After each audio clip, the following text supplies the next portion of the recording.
vraiment, la fumée est derrière, mais Andrew Ranger ne semble pas moins rapide pour autant. Oui, vous avez raison. Étant donné que ça vient justement dans certains virages, là, on peut le constater, ça sort un petit peu des évasements d'ailes avant. Ouais. Donc, bonne observation. Ça doit venir de quelque part dans le compartiment moteur et ça sort à l'arrière. Là. Et étant donné que ça varie selon le virage, tout porte à croire que ça vient d'un côté en particulier. Là. À bord avec la voiture WeatherTech Belmar de LP Dumoulin. 3 victoires du côté du Canadian Tire Motorsport Park pour le pilote trifluvien. Et là, ça fume de plus en plus. Gary Clute est passablement impressionnant. Fait une première apparition en NASCAR Pinties. On l'avait vu il y a de cela quelques années. Réalisé d'ailleurs la pole position ici. Clute devant Dumoulin, Lacroix, Ranger. Et on retrouve par la suite Tagliani en 5e position qui fait une course, j'allais dire peut-être une course d'attente. Lui qui a remporté l'épreuve du côté du Grand Prix de Trois-Rivières et qui, du côté de Icar, a terminé en 4e position. Et là, sortie de piste de la voiture 61 de Brett Willer, avec le numéro arrière et toute la surface de la porte pour le commanditaire. De plus en plus d'écuries y vont avec cette façon de faire, permise depuis maintenant quelques années en NASCAR. Ça avait commencé du côté mexicain, tout particulièrement. L'Europe a choisi cette façon de faire. Et avant ça, dans la série ASA dans les années 80, quand Mark Martin y courait, les voitures avaient l'air de ça. Alors, on s'attaque là, du côté de Dumoulin à Clute, alors qu'on entame le 10e tour de piste. Après 9, c'est toujours Clute qui est en tête. On n'a pas eu de neutralisation. Lacroix a 5 victoires sur circuit routier. Il pourrait devenir le premier pilote Pinties avec le plus de titres au Canadian Tire Motorsport Park. Il a 5 victoires ici, là. On y vient 2 fois par année depuis un bon bout de temps maintenant. Et cette année, on n'y vient qu'une seule fois, mais on fait 2 courses dans le même week-end. Il y a aussi J.R. Fitzpatrick qu'on devrait voir d'ici la fin de la saison, mais qui n'est pas là ce week-end, qui a connu beaucoup de succès sur le Canadian Tire Motorsport Park. Les 4 premiers sont dans 1,3 secondes. C'est assez impressionnant comme peloton de tête. Ça fume toujours du côté de la voiture de Ranger, mais conserve quand même sa position. Ranger qui court donc aux couleurs de Rick Ware Racing, mais c'est une voiture préparée par DJ Kennington quand même, là. La commandite sur la voiture, Miles for Migraine. Rick Ware qui est impliqué dans, Dominique, un paquet de... Une douzaine de championnats en série prototype, la série Le Mans en Asie. Même chose avec les LMP2 du côté des États-Unis, de temps en temps en IMSA. Évidemment, en coupe, NASCAR, en série Xfinity. Vraiment partout. C'est un peu pour ça, c'est une des raisons pourquoi Rick Ware m'a dit qu'il voulait faire une entente avec Andrew Ranger. Il a d'ailleurs parlé aussi à Alex Labbé, parce qu'il veut des pilotes polyvalents qui sont capables de l'aider à pied levé, aussi à entraîner son fils Cody, là, qui est en train de faire les dents dans toutes ces séries-là. Ça serait vraiment bien si on pourrait s'impliquer en Xfinity de façon très sérieuse. On sait que, il y a plusieurs commanditaires qui sont du côté d'Alex Labbé, en particulier, Calam qui s'est impliqué pour 8 courses cette saison. Et les réguliers, comme on dit, là, pour long contrôle, Silver Wax, Globocam, ils sont fort nombreux. Mais l'appui d'un major, comme on dit en bon français, est toujours bienvenu. D'ailleurs, Rick Ware était impliqué en IndyCar avec Haley, avec Romain Grosjean. Oui, exact. Alors que Kevin Lacroix, au moins, il faut pas... pointe à l'intérieur, belle manœuvre. Oh! LP dans la voiture WeatherTech a décidé de résister. J'allais dire belle manœuvre. Je vais mettre ça au pluriel parce que de pouvoir résister à une tentative de dépassement comme celle-là, ça prend beaucoup de dextérité. Et ce qui est bien, c'est que les deux pilotes se sont respectés, je dirais, à ce niveau-là. Pilote qui est à surveiller également, le jeune Trayton Lapcevich. Caden, c'est son frère le plus vieux qui a gagné le championnat et qui est malheureusement disparu de la carte complètement. Là. Alors, il est dans la voiture numéro 20. Là, c'est Scannell qui est juste derrière lui et Marcelli qui est là. Ça, c'est 7e, 8e, 9e au moment où on se parle. Oh, ça fume, ça n'en finit plus de fumer. Oui, parlant de fumée, c'était pas la fumée de Rangé, mais la fumée qu'a laissée à la suite d'un dérapage notre ami Kevin Lacroix. Et ça semble être terminal, Dominique, quand on baisse le filet comme ça et qu'on enlève les gants. Ça se passe au point 5A, 5B, ce qu'on appelle le Moss Corner. C'est le réputé pilote de F1, malheureusement décédé il y a peu de temps. Voilà notre première neutralisation qui a donné son nom à ces deux virages parce que c'est lui qui a recommandé de les dessiner comme ça à Mosport. On parle de Sterling Moss, bien sûr, le pilote de F1 des années 60, 70. Alors...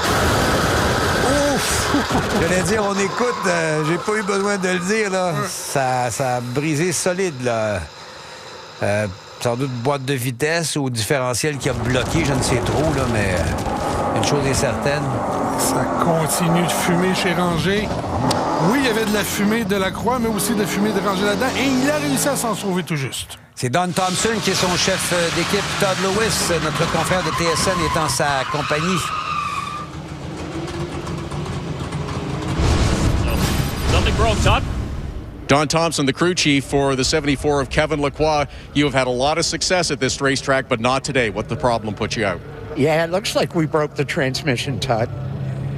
Tough way to exit this one. You guys were in a real points fight. You know it is, but we'll rebound from this. That's what we're like. Thanks, Doc. Okay. On va certainement rebondir de tout ça, dit Don Thompson. Claude Dumoulin, Rangé, Tagliani et Camira maintenant forment le top 5 à Mosport. On est de retour du côté de Mosport en Ontario. On est à ramasser la voiture bumper to bumper Lacroix Tuning de Kevin Lacroix que l'on voit ici sans doute déçu.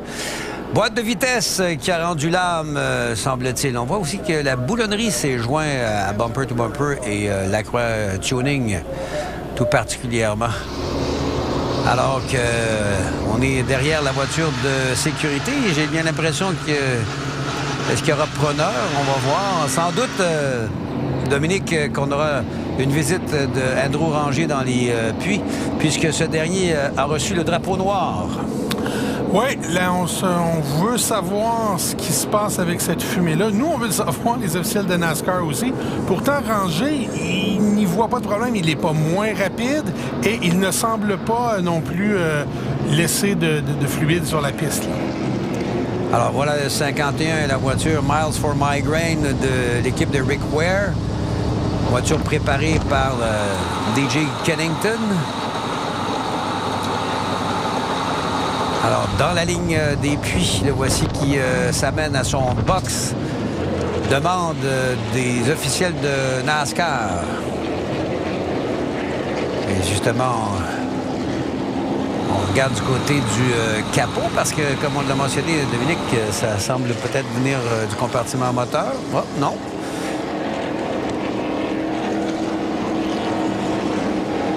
Alors, on regarde sous l'arrière de la voiture. Et celui qui est l'officiel de NASCAR, c'est Sam Putner. Et M. Putner semble être... semble penser que l'ami Rangé est en mesure de continuer. Andrew, qui a terminé 2e à Sunset dans la première course, 16e dans la deuxième, Malheureusement, à Trois-Rivières, des problèmes d'ordre mécanique pour lui, il termine 19e, alors qu'à Icar, il va chercher la 2e position. Malcolm Strachan s'est arrêté et Brent Wheeler également sont dans les puits de ravitaillement. Claude, qui est le meneur de cette épreuve, devrait être en mesure, comme les autres pilotes, à reprendre les hostilités. C'est Claude Dumoulin, Tagliani et Camiran maintenant, top 4. On est de retour du côté de Mosport en Ontario. Sur la première ligne, c'est Claude et Dumoulin. Sur la deuxième, Tagliani et Camiran. Sur la troisième ligne, c'est Lapcevich et Scannell. Sur la quatrième, c'est Marcelli et Kennington. Peter Claude, le père de Gary, va être d'ailleurs remplacé par Ryan. L'autre le frère de Gary. C'est comme les Villeneuve, on dit tout mêlé. Au moins, il n'y a pas 2 Peter. Et le vétéran Taylor à la 10e position. On est prêt à relancer l'épreuve. Camiran sur la voiture GM Paillé partira à l'extérieur. La voiture rouge et blanche, là.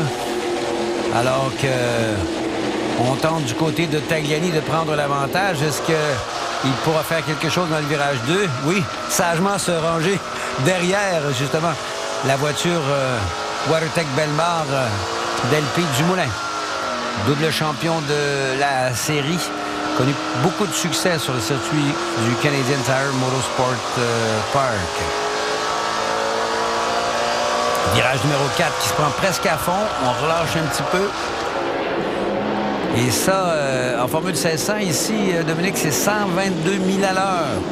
Vitesse moyenne auto de 100 km à l'heure moyenne, 107 pour les voitures de NASCAR qui sont un petit peu plus lentes dans les virages, mais qui, avec leurs 550 chevaux, s'extirpent un peu plus rapidement dans les lignes droites et atteignent aux alentours de 155 000 à l'heure dans le virage, dans le droit Mario Andretti. Oh, attention, Dominique, il y a Marcelli qui est au ralenti, malheureusement. Dans la voiture numéro 7 de Dave Jacob, là. Peut-être un autre problème mécanique. On est qu'au 17e tour de piste. On complète un autre tour et on en entame 19e maintenant. Marcelli est dans la ligne des puits. Et justement, parlant de la ligne des puits, on y retrouve Kevin Lacroix en compagnie de Todd Lewis. This is a tough break and a tough blow here today. Yeah, well, again, mechanical issue. It's like a second time this year, so it's a bit frustrating. I think we had the best car out there. I was feeling like I was catching up on the leaders, and I was just trying to save my stuff and wait for the opportunity. And so I was feeling very confident about the win, but you know, we have a second chance tomorrow, and we'll see. But at least we can prepare, and you know, the car is, we know it's fast, so try to get a shot at the win tomorrow. Alors, on pensait du côté de Kevin Lacroix qu'on avait une voiture pour gagner. Mais malheureusement, la mécanique a rendu là. Mais regardez, LP Dumoulin qui met la grosse pression sur Gary Claude. Les deux se sont détachés du reste du peloton. Je parlais tantôt de ménager sa monture. Il semble que la meilleure façon peut-être de le faire, c'est de se retrouver dans l'air propre, Dominique. Ça aide toujours. Ça permet d'être plus... que les composants se refroidissent, mais aussi on est capable là, d'utiliser l'aérodynamique à notre avantage quand on n'est pas dans l'air turbulent. C'est plus simple pour les freins, plus simple pour les pneus et plus simple pour tout le monde, plus simple pour le pilote aussi. Oui, on voit qu'il travaille, LP, là. On travaille du volant, c'est certain. Fameux virage numéro 2, double point de corde. Et on s'amène au virage 3, une opportunité de dépasser. C'est ce que va faire Camiran aux dépens de Tagliani, qui ne lui offre aucune résistance, alors que derrière, c'est Trayton Lapcevich dans la voiture numéro 20. Lapcevich qui roule avec Scott Stickley.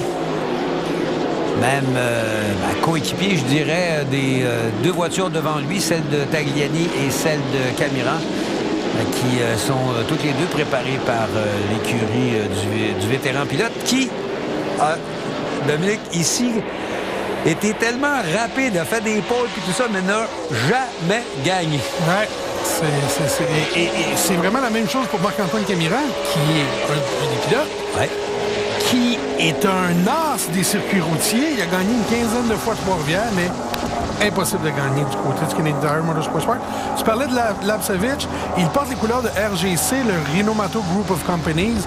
J'en profite, un petit coup de chapeau à TJ Renomato parce qu'il appuie le jeune Lapcevich. Il a embauché un excellent spécialiste du marketing avec Richard Coughlin qui était chez NASCAR Canada auparavant. Il court aussi Renomato, ce qui démontre sa passion, mais il n'est pas gêné de aussi donner des chances à la relève et ça doit être souligné. Oui, il partage sa passion. Absolument, exact. Justement, oui, c'est celui qu'on voit dans la voiture numéro 2, un petit peu plus loin dans le classement, ça c'est certain, mais c'est un gentleman racer, comme on les appelle souvent.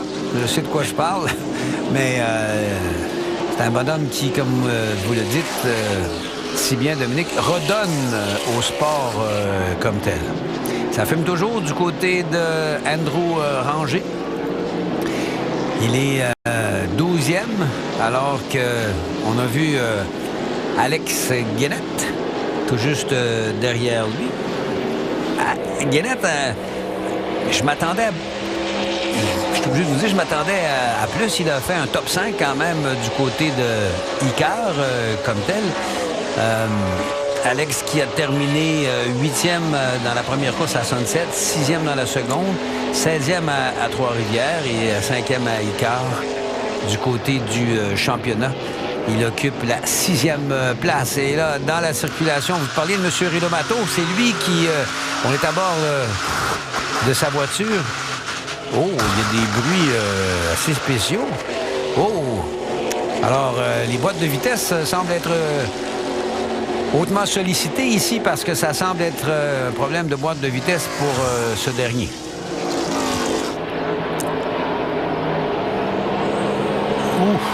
Clout qui mène toujours cette épreuve-là, mais on voit que Dumoulin est collé à sa roue. Là. On les voit s'amener au virage 5A, 5B maintenant.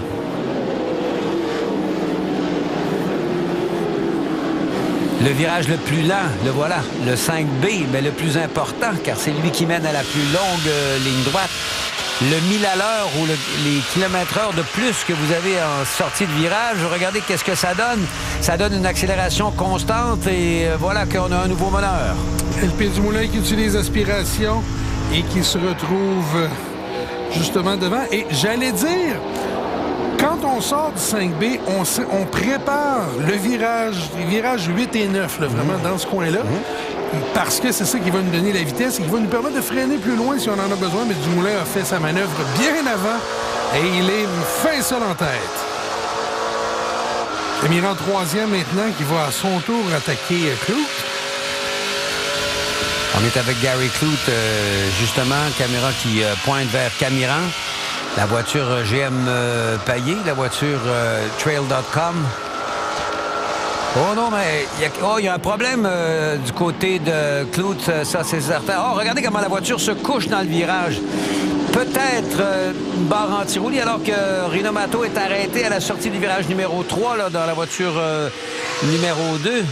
Je suis surpris qu'on n'ait pas encore sorti le drapeau jaune parce que c'est un endroit où on ne le voit pas. Voilà. Et, voilà. C'est un endroit où on peut facilement avoir une sortie de piste. Exactement. Et rencontrer une voiture qui est dans le gazon, justement.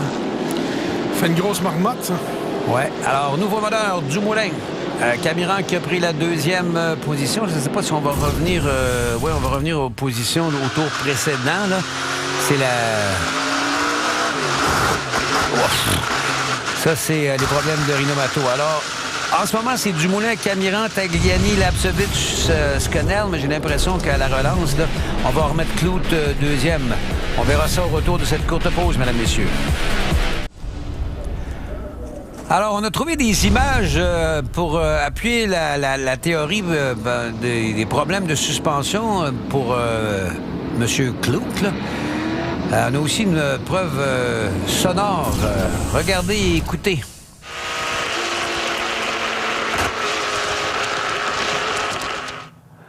On a entendu quelque chose qui a frappé la voiture de Dumoulin. Boum! Alors, il y a des pièces qui ont sorti sous la voiture de Gary Kloot. C'est vraiment ça semble être la tâche de la barre anti-roulis qui s'est détachée. Donc, pas de barre anti-roulis. La voiture, c'est le cas de le dire, roule sur elle-même. Et la tenue de route devient à ce moment-là vraiment moins bonne. Surtout de l'arrière, parce que, bon, la voiture n'est plus retenue comme telle par cette barre anti-roulis. Les deux suspensions sont un peu trop indépendantes. Exactement. Alors, ça me fait penser à Felipe Massa là, qui avait reçu un ressort incrusté en plein casque. Exactement.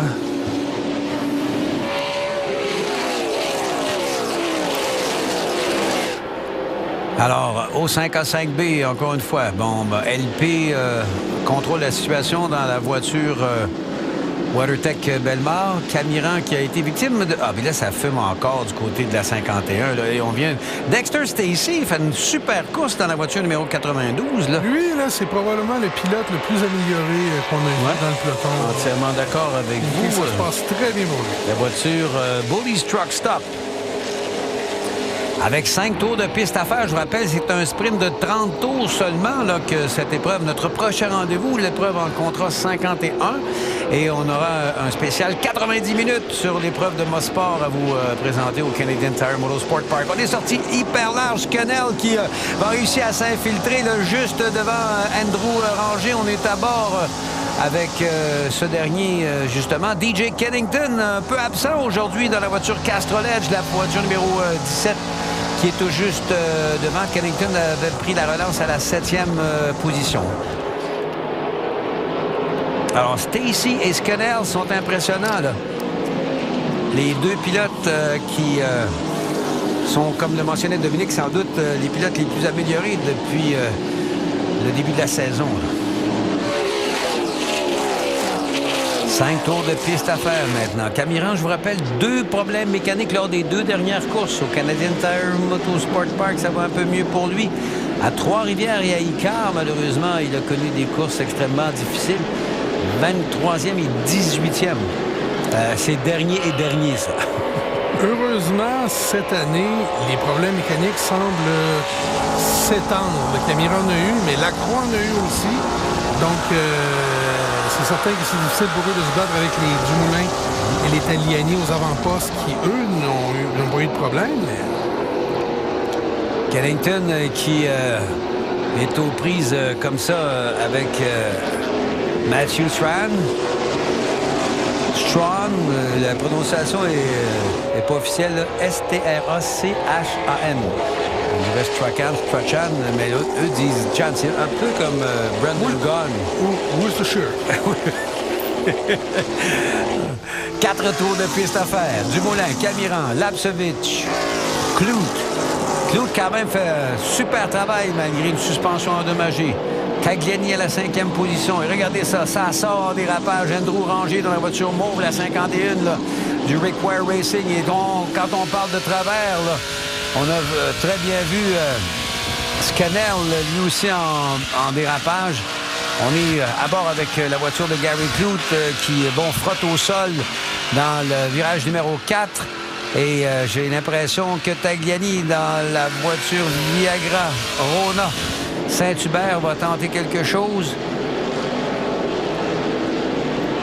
Et ça continue de fumer, mais un petit peu moins du côté de la voiture d'Andrew Ranger. Ça m'étonne que les gens de NASCAR lui ont donné tantôt un drapeau noir. C'est sûr que ça bouconne un petit peu moins, là.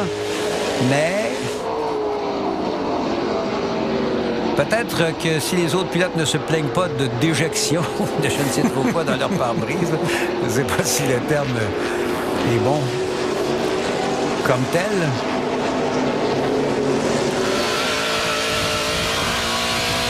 Et là, on apprend que, Dominique, que les pièces qui sont détachées de la voiture de Kloot auraient frappé celle de Tagliani. Alors, surveiller le pare-brise, là, on dit qu'il a reçu des pièces là, de la voiture de Kloot. Il est juste derrière ce dernier. Le pare-brise étant l'excent, il peut pas éclater, il peut fendre, être percé un peu peut-être, mais il peut pas éclater en mille miettes, comme on dit. On vient de, semble-t-il, on est sur le point de donner un autre drapeau noir. Là. Ça veut dire, pour ranger, il doit théoriquement se rapporter à l'officiel, mais c'est combien? C'est 2 ou 3 tours qu'il est pour le faire? 2 tours et demi.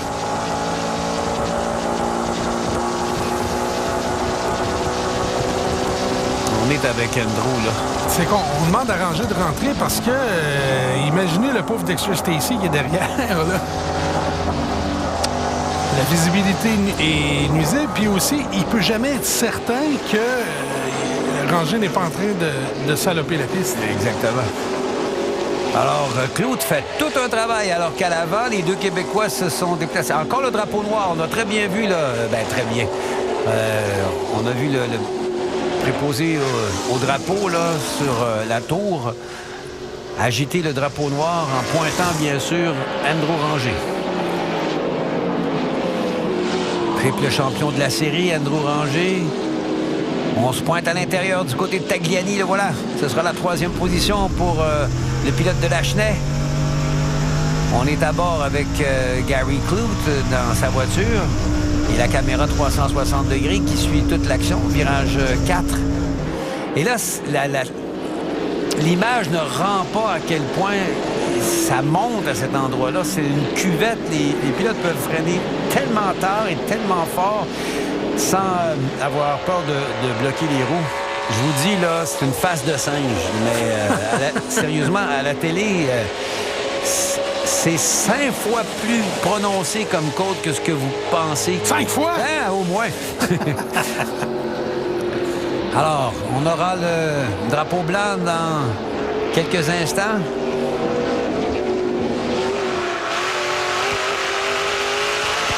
Avec LP Dumoulin, le meneur dans l'épreuve avec la voiture WeatherTech Bellemare. Alors, c'est le dernier tour de piste. Camiran est dans le pare-choc de Dumoulin. La seule façon de le doubler, ce sera peut-être un bump and run, Dominique. Il se rapproche peut-être pour faire ça. C'est pas le genre de Camiran, mais ça pourrait arriver. D'après vous, quels sont l'état des relations entre ces deux pilotes? Meilleures qu'elles ont déjà été. On va dire ça comme ça pour être exact. Ça se passe bien cette année, donc je ne pense pas qu'il y ait de... Et voici qui s'amène. Il se rapproche. Wow! La dernière tentative, ça va être le 8-9-10, Dominique. Et ça a glissé les 4 roues à la sortie du virage 5B. On voit que, justement, à cause de ça, LP semble être en mesure de se détacher un petit peu, ou au moins de garder la distance. Attention au virage numéro 8. On rétrograde en 3e. Ça glisse, ça glisse. Ça glisse pour les deux pilotes, comme vous le voyez. La dernière tentative, ça sera au virage 10. Attention, est-ce que Camiran va tenter quelque chose? Oh! Camiran est en glissade et encore plus en glissade pendant que LP dans la voiture WeatherTech Bellemare a protégé de fort belle façon. C'est lui qui va remporter la victoire. Camiran 2e, Lapsevich 3e, Tagliani 4e, Clute 5e, ça sort dans la poussière. Kennington, Ranger, Stacy, Taylor et Scannell. Finalement, Ranger ne s'est pas arrêté. Je ne sais pas qu'est-ce que les officiels vont dire de ça, par exemple, parce que ça faisait plusieurs tours qu'il recevait le drapeau noir. On est en train de célébrer du côté de LP Dumoulin, qui félicite d'ailleurs Camiran pour sa 2e position. Really confident. I'm just so happy to get a win. I want to get a win every year at least, so we're so happy to get that behind us. And I think we got the points lead now, so I'm really happy. The car was great. Go celebrate and enjoy it. Alors, Robin McCloskey, le chef d'équipe, on est très content du côté de l'équipe Dumoulin Compétition et on comprend pourquoi. Cette émission vous a été présentée par Quick Wick, l'allume-feu numéro 1 au monde. Par Watson, le meilleur distributeur de matériaux de construction en Ontario. Par Magnum International, des produits injectés de qualité mondiale. Et par IHL, du départ à l'arrivée. C'est une 4e fois qu'il se retrouve dans le cercle des vainqueurs du côté du Canadian Tire Motorsport Park. On se souviendra qu'il avait gagné les 2 épreuves l'année où il a été couronné champion pour la 2e fois. Est-ce que c'est un indice de ce qui va se passer dans les prochaines semaines, Dominique? On verra bien. Alors, dans la voiture WeatherTech Bellemare, il a de quoi célébrer car il a fort bien travaillé. Lui et son équipe de Dumoulin Compétition. On voit M. McCloskey qui est là, le premier à l'accueillir à la descente de voiture. Et bien sûr, les membres de son équipe. On voit son épouse, Sheila, qui est juste derrière. Voilà. C'est le bec. Bouffard, Benoît Lagagnère aussi qui sont là. Exactement, des fidèles comme tels. Oui, de longue date. Alors, c'est 47 points pour Dumoulin parce que Clout est celui qui a mené le plus grand nombre de points. Camiran, Lapcevich, Tagliani, Clout dans la 5e position. Kennington, Stacy, Taylor, Scannell et Clout. Et quand je parle de Gary, c'est lui qui a mené le plus grand nombre de tours. On donne un point boni pour celui qui a mené le plus grand nombre de tours. Oui, Philippe, le reste des points. C'était le fun de se battre avec. Bon, j'ai pris la place qu'il fallait pour être sûr de conserver ma position dans les derniers tours. Et puis, il était respectueux. Je comprends que Marc a des grosses frustrations dernièrement. Donc, WeatherTech, Bellemare, tellement content pour mes commanditaires. Mon crew qui travaille super fort tout le long de la semaine. Dernièrement, là, c'est des bouchées doubles tout le temps, puis ils n'ont pas peur. Donc, merci beaucoup, mon engine builder, ma famille, tout le monde, merci. Très heureux, on en veut plus. C'est pas fini. Et au championnat, Tagliani passe de 4 points d'avance sur Dumoulin à 3 points de retard. Maintenant, ça demeure serré entre les deux Québécois. Il va pas falloir faire d'erreur du côté de Traden Lapcevich, de DJ Kennington à 21 et 24 points. Kevin Lacroix, pourri mécanique à moins 30. Et en passant, pas des bonnes nouvelles pour Randro Ranger qui va glisser au 7e rang, comme ça à moins 42. NASCAR l'a pénalisé de 60 secondes parce qu'il ne s'est pas arrêté au puits de ravitaillement quand on lui a donné le drapeau noir. On écoute Camira. On savait qu'on n'a pas eu la qualification qu'on voulait, mais on savait que la voiture pourrait être bonne sur course. Donc, j'en avais un peu pour LP à la fin. Il manquait un tour. Je voulais pas faire un move trop rapide sur lui. Puis il a protégé un petit peu le virage au 10. Puis écoute, on va l'avoir demain. On a une bonne voiture. Puis avec un bon résultat comme ça, là, on a le vent des voiles. Oui, le pilote GM Payet qui a de quoi célébrer. C'est comme si on avait enlevé le singe sur les épaules. Ouais. Parce que les 2 dernières avaient été particulièrement difficiles. Et c'est drôle parce que... c'est drôle. LP était presque content pour lui parce que ça avait été extrêmement difficile pour lui les dernières courses. C'était très difficile, surtout du côté de Trois-Rivières. On sait que GM Payet avait investi beaucoup, avait invité tous les employés. Vraiment une très, très belle présence de ce côté-là. Puis Marc-Antoine, c'est son circuit préféré à Trois-Rivières, on va se le dire. Ça avait été difficile, et là, d'être en 2e place. Puis il y a une autre course à venir dans le week-end, donc il faudra voir comment ça va se passer de ce côté-là. J'ai comme l'impression que maintenant, tous les espoirs sont permis pour Camiran. Dumoulin et Louis-Bois pour le championnat va peut-être être un peu plus prudent, mais Camiran, c'est le drapeau à damier qu'on veut. C'est presque impensable que Marc-Antoine Camiran n'a pas de victoire sur circuit routier. Exact. Depuis le nombre de courses qu'il fait, justement, dans cette série. Parce qu'on lui donne du bon équipement, mais ça vient aussi avec la gang qui suit Steckley depuis un grand nombre d'années. Et il ne faut pas oublier que c'était extrêmement compétitif. Ouais. On se reprendra pour une course de 51 tours et un reportage de 90 minutes. Ce sera notre prochain rendez-vous. Dominique, encore une fois, un gros merci pour vos excellents commentaires. À toute l'équipe technique sous la direction de Dario Di Gregorio, ici Didier Scranon, qui vous invite à être des nôtres lors de la... on va être rendu à la 6e course de la série NASCAR Pinty's au Réseau des Sports. À la prochaine. D'ici là, portez-vous bien. Au revoir, mesdames, messieurs.